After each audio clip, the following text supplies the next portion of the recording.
नमस्कार मित्रांनो, सीड्स किचनमध्ये तुमचं मनपूर्वक स्वागत। आज आपण पाहणार आहोत बेसनचे लाडू।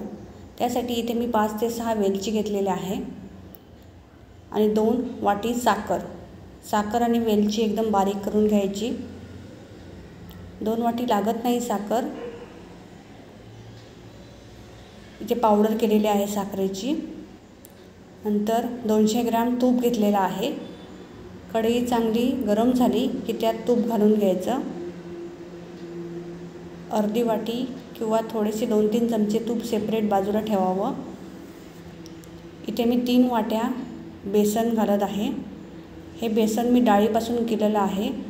चणा डाळ चांगली भाजून घ्यायची आणि नंतर त्याचं बेसन करायचं। हे बेसन चांगलं 5 ते 10 मिनिटं तुपामध्ये भाजायचं। चांगलं भाजून झालं की मग त्यात पावडर केलेली साखर टाकायची आणि लाडू वळून घ्यायचे।